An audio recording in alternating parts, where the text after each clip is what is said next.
Nós estamos aqui com o Rafael Cortez, ele é cientista político da Tendências Consultoria. Tudo bem, Rafael? Bom, Humberto, obrigado pelo convite. Tudo bem, obrigado por ter vindo. Qual vai ser a tônica das eleições presidenciais de 2018? Me parece que vai ser um grande acerto de contas dos representantes políticos para com a sociedade, né? A primeira vez que o eleitor vai se manifestar, depois de uma série de episódios, desde a Lava Jato, o processo de impeachment presidencial e o próprio desempenho do governo Temer nesse restante de mandato. De tal modo que chegou a vez da sociedade agora, à luz dessas informações, né, dessas novidades, o que o eleitor aprendeu do mundo político, é a hora de se manifestar e, portanto, uma eleição super crucial na história política brasileira, não só por esses fatos, mas também pelas implicações econômicas do pleito. Você acha que ética e corrupção vão ser dois temas relevantes nessa disputa? Essa é uma boa pergunta, porque me parece que a gente vai ter um debate que antes era mais centrado em questões econômicas de distribuição de renda, enfim, programa social, privatização, e agora tem uma outra agenda muito forte, que é a agenda que, no fundo, sai da Lava Jato, né? Uma agenda que nasce a partir de umas investigações sistemáticas no universo político, no universo empresarial e de financiamento de campanha. Daí que esses temas vão ser parte do processo, embora acho que o efeito na hora desses fatores serem decisivos para o voto me parece pouco provável, porque tem uma percepção que é um problema generalizado, aí dificulta para o eleitor usar esse tipo de variável. Então você acha, como houve em outras eleições, 2006, por exemplo, candidato corrupto não necessariamente vai sofrer nas urnas? Até vai, mas assim, o problema é se, como tem uma percepção de problema sistemático, a quantidade de informação que o eleitor tem que ter para separar o joio do trigo não é trivial. Acho que, na verdade, o maior elemento que vai definir se corrupção, ética, esses temas vão ser de fato importantes na campanha, vai ser a oferta de candidato. Porque se só tiver candidato de partido tradicional, sempre os mesmos, que todo mundo aqui e acolá já votou, muito pouco provável que o eleitor não tenha opção. Se eventualmente tiver um outsider, se tiver novos nomes, aí me parece que pode ter um espaço para um desempenho eleitoral relevante a partir desse tipo de debate. Então seria, por exemplo, um candidato novo, um outsider, que não tem a sua biografia manchada por corrupção. Nesse caso, ele pode impor essa agenda da ética e pode ecoar com os eleitores. Esse é um candidato para mobilizar esse tipo de argumento, né? Vamos pegar PT e PSDB, que são os principais atores no pleito presidencial, são os atores que já mais ou menos todo mundo está acostumado a votar. E esses dois partidos, por exemplo, têm muito pouca chance de conseguir mobilizar o eleitor a partir desse discurso ético ou de discurso da renovação. Então, daí a gente já tem um efeito para os grandes atores. Outros candidatos que podem aparecer, seja um outsider ou o próprio deputado Jair Bolsonaro, cuja base de votação, em boa medida, tem um certo voto de protesto, já está meio que indiretamente esse efeito de corrupção, esse de mal-estar da representação política. Tirando corrupção, outro tema muito relevante é economia. Economia vai ser um tema importante nessas eleições? Sempre é, né, Humberto? Por mais que ela não tenha o mesmo protagonismo do que teve em outros pleitos, sempre é um elemento importante. E onde que está a economia? Me parece que o efeito da economia vai ser menor do que foi no passado, mas não vai ser desprezível. E o efeito dele é de dar alguma viabilidade para uma candidatura de centro-direita, entendendo centro-direita, alguma candidatura que saia dos partidos da base do governo Temer, que nesse momento se encontra muito mal avaliado, e sem a economia minimamente organizada, a eleição seria ainda mais complicada. Não vai ser suficiente, porém, para gerar um sentimento natural do eleitor de continuidade. Por isso que esses outros temas vão aparecer e a campanha deve ser muito acirrada. Por que a despeito do ganho na economia, né, essa recuperação do PIB, a gente saiu da recessão, a popularidade do presidente Temer ainda está tão baixa? Porque outros estudos mostram que há uma correlação entre popularidade e economia. Parece que não há mais essa correlação. Esse é o principal enigma, né, da gente que acompanha risco político e tenta analisar o processo eleitoral, e acho que no fundo ele está traduzindo essa ideia. Olha, a economia não vai ser mais a rainha da eleição.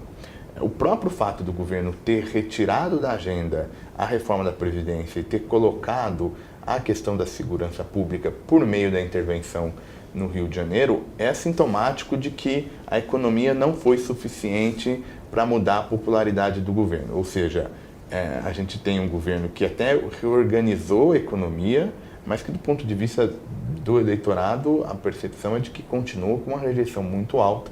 Então daí essa ideia de que a economia é importante, mas não é suficiente.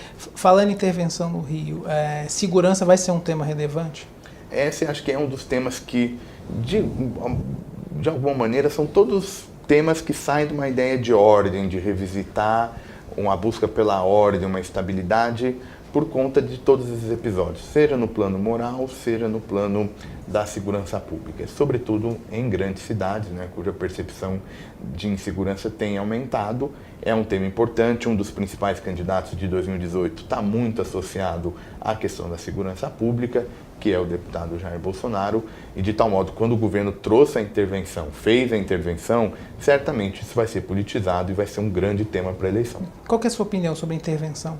Olha, do ponto de vista, digamos, vamos chamar de macro político, né, me parece que foi a ideia do governo foi, olha, por meio da economia eu não consigo recuperar popularidade. Né, só a economia não vai me bastar e a percepção vai ser de um governo muito mal avaliado.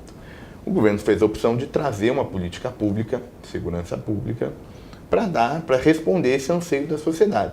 O que quase todo político faz. Na verdade, todo político faz.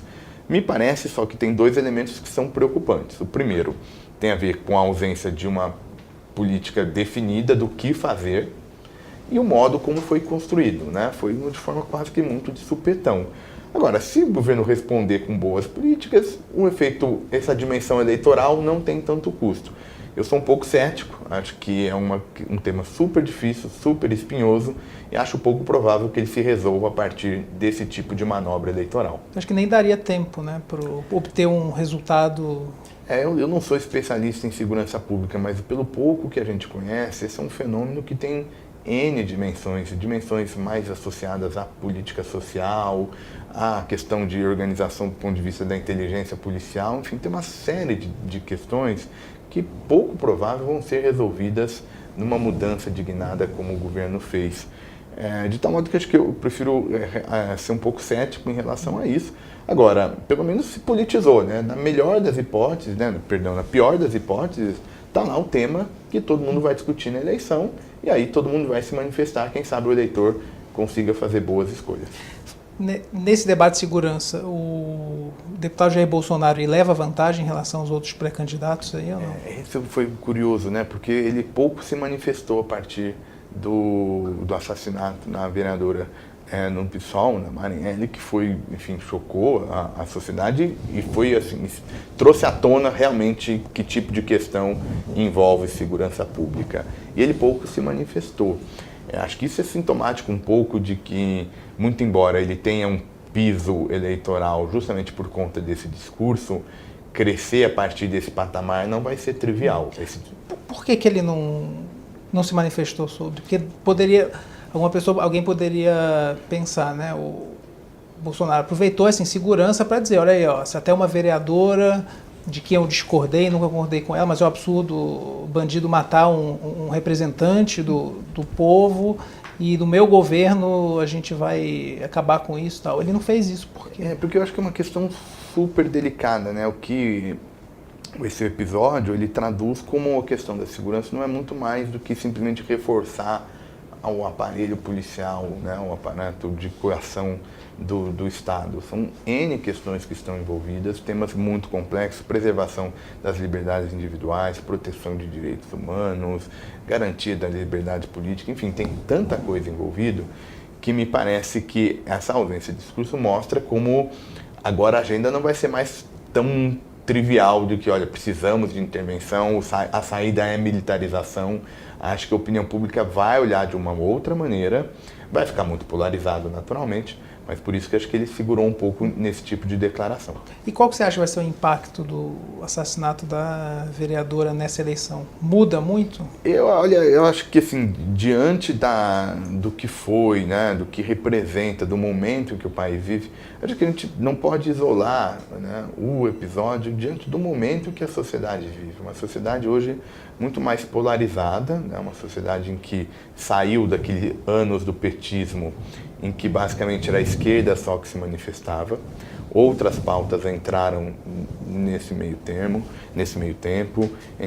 teve impeachment, teve uma série de polarização, e essas questões são um pouco associadas. E agora, a partir desse momento, acho que vai ser relevante, me parece que vai ser um símbolo para a união da esquerda, acho que vai tornar ainda mais polarizado os posicionamentos em relação a esses grandes temas que a gente está conversando. E você acha que o assassinato dela coloca em xeque a democracia no Brasil, como muita gente tem dito? Olha, a democracia funciona, é sempre um processo em construção, ela nunca está acabada, ela nunca está plenamente desenvolvida.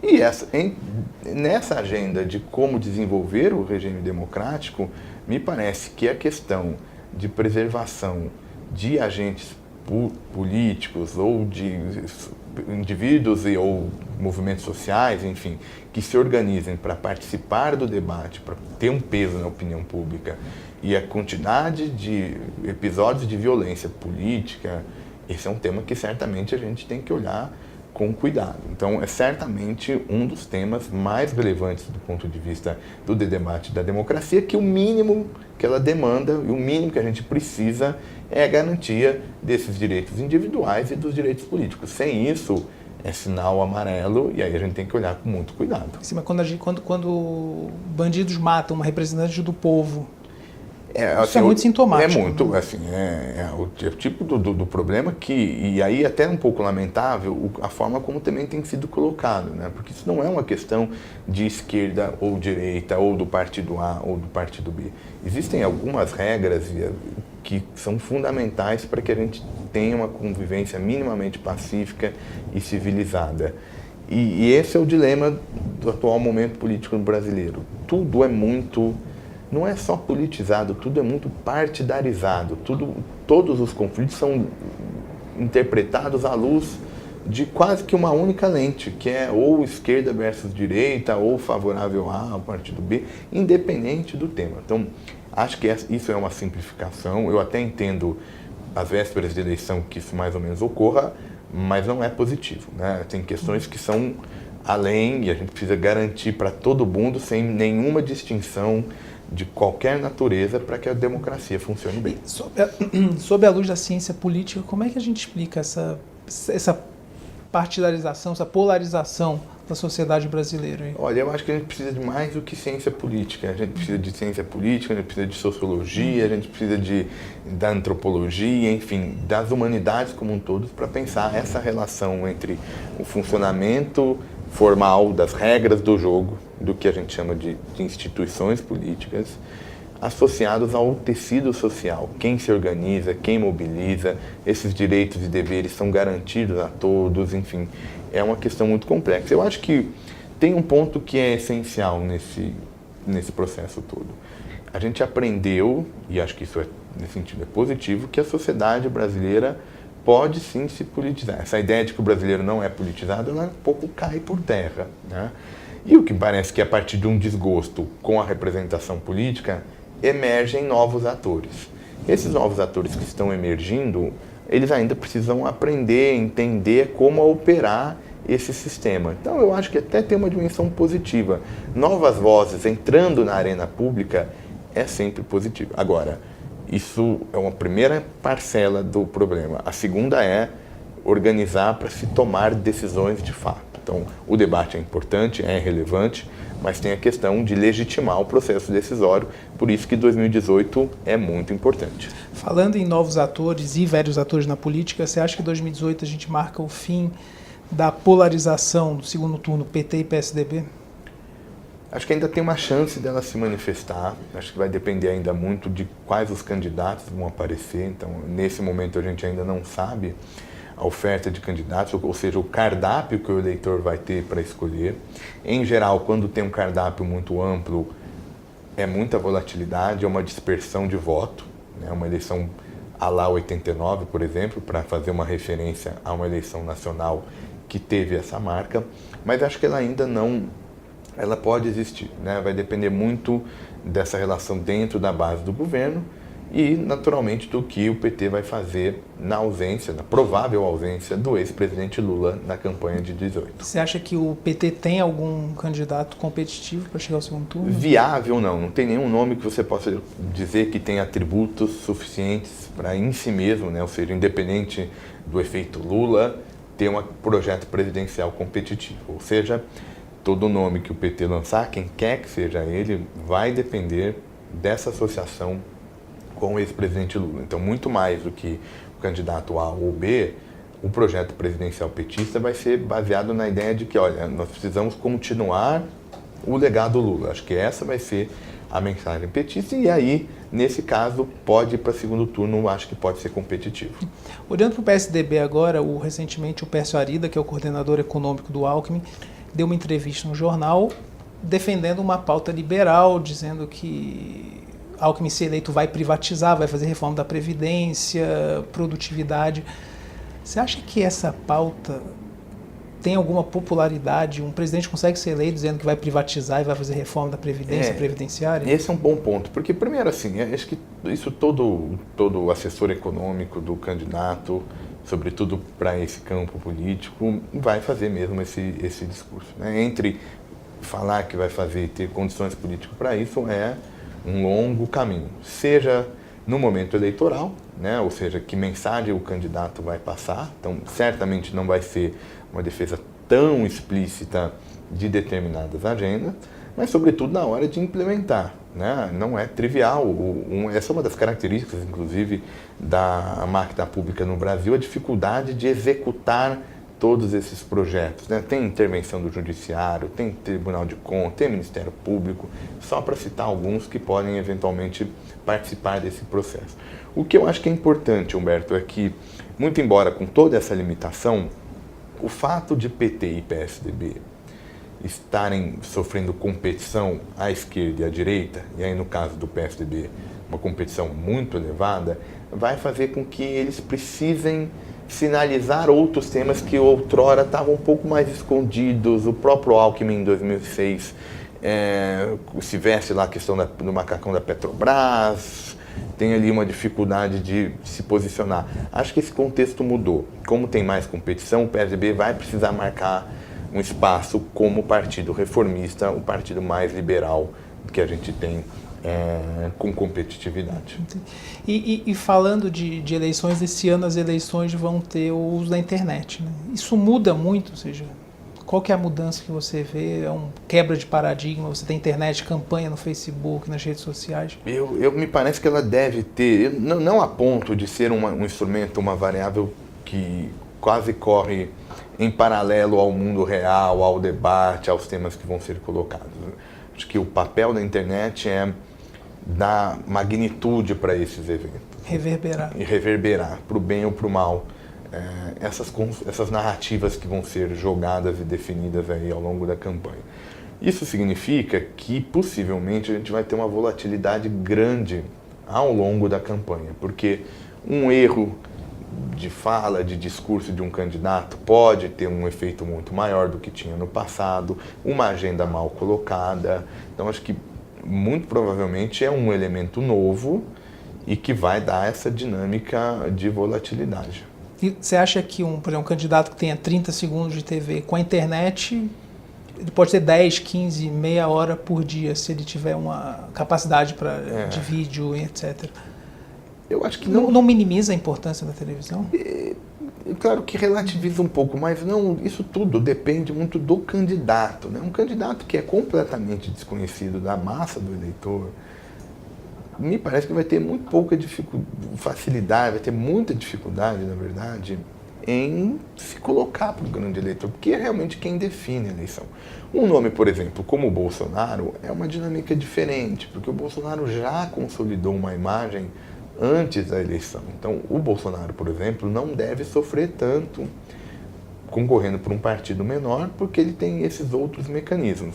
Mas não acho que a ponto de ignorar a necessidade de partido grande na competição, de tempo de TV, de palanque estadual. Esses elementos ainda importam. Essa velha política ainda é importante. É uma velha política que, na verdade, é aquela política mais corporativa, porque, no fundo, se a gente tivesse tratado de uma eleição isolada para presidente, era um outro esquema. Por exemplo, como é o caso da França, por exemplo, que a eleição presidencial corre isoladamente, sem nenhuma outra. Aqui no Brasil, as eleições casadas, elas tornam a eleição presidencial parte de um projeto partidário num país federativo, ou seja, com 27 unidades da federação, e, portanto, ela é naturalmente politizada. Então, uma candidatura presidencial afeta nos estados, por isso que esses palanques ainda são importantes. Tá certo. Rafael, muito obrigado pela entrevista. Eu que agradeço, Humberto, o convite. Até logo.